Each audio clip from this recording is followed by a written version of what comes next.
Assalamualaikum warahmatullahi wabarakatuh. Perkenalkan, nama saya Nugroho Putra Setiawan, biasa dipanggil Nugroho. NIM A7101839. Nah, di sini saya akan menjelaskan pembelajaran saya, yaitu model pembelajaran diskusi atau metode discussion dengan mata kuliah strategi media pembelajaran. Jadi di sini saya akan menjelaskan tentang pembelajaran diskusi ya, yaitu diskusi adalah memberikan alternatif jawaban untuk membantu kita untuk memecahkan berbagai problem kehidupan.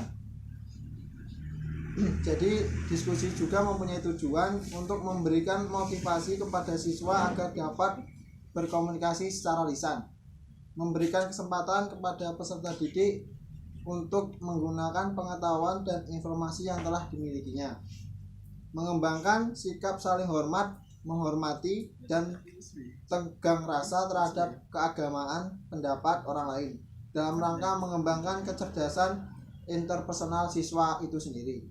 Nah, buat kelebihannya juga terdiri dari menyadarkan anak didik bahwa masalah dapat dipecahkan dengan bersama, menyadarkan anak didik bahwa dengan berdiskusi mereka saling mengemukakan pendapat secara konstruktif sehingga dapat diperoleh keputusan yang lebih baik. Selanjutnya, membiasakan anak didik untuk mendengarkan pendapat orang lain sekalipun berbeda dengan pendapatnya dan membiasakan bersikap toleransi. Selanjutnya, siswa belajar bermusyawarah agar menyalurkan inovasi-inovasi dari dirinya sendiri. Selanjutnya, siswa mendapatkan kesempatan untuk menguji tingkat pengetahuannya masing-masing, belajar menghargai pendapat orang lain, dan yang terakhir, mengembangkan cara berpikir dan sikap ilmiah. Jadi itu sedikit penjelasan tentang diskusi hari ini, anak-anak. Nah, jadi kita udah di kelas ya, anak-anak. Jadi saya akan menjelaskan tentang materi kita hari ini, yaitu yang pertama adalah pembelajaran secara daring, baik secara interaktif maupun non interaktif. Hal ini perlu dilakukan meskipun tidak semua anak-anak dapat melakukan itu karena faktor infrastruktur. Dalam hal ini paling penting adalah pembelajaran harus terjadi meski di rumah. Tanpa para guru harus memiliki target bahwa kurikulum harus tercapai, bukan pemindahan sekolah di rumah, namun pilihlah materi-materi esensial yang perlu dilakukan oleh anak-anak di rumah. Jelas Hamid dalam telekonferensi bersama para guru dan pegiat pendidikan di Media Center, gugus tugas percepatan penanganan COVID-19, IGRAHA Badan Nasional Penanggulangan Bencana. Yang kedua adalah tenaga pengajar atau guru harus memberikan pendidikan kepada anak-anak tentang kecakapan hidup, yakni pendidikan yang bersifat kontekstual sesuai kondisi rumah masing-masing, terutama pengertian tentang COVID-19, mengenai karakteristik cara menghindarinya dan bagaimana cara agar seseorang tidak terjangkit. Yang ketiga adalah pembelajaran di rumah harus disesuaikan dengan minat dan kondisi masing-masing anak. Jadi jangan disamaratakan untuk semua anak, harus memperhatikan semua kondisi lingkungan anak-anak, termasuk akses terhadap internet. Keempat adalah bagi para tenaga pengajar atau guru, tugas-tugas yang diberikan kepada siswa tidak harus dinilai seperti biasanya di sekolah. Akan tetapi penilaian lebih banyak kualitatif yang sifatnya memberi motivasi kepada anak-anak.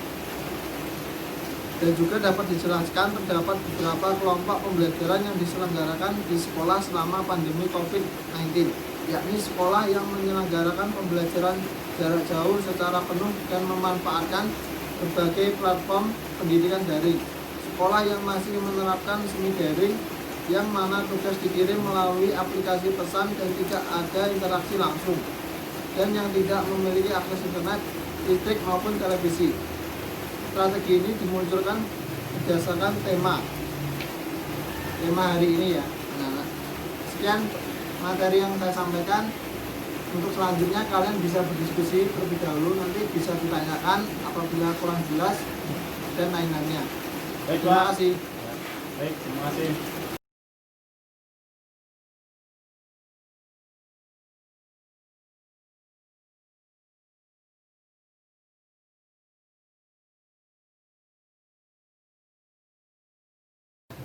dari materi yang saya sampaikan tadi, dari kalian berdua apakah ingin ditanyakan?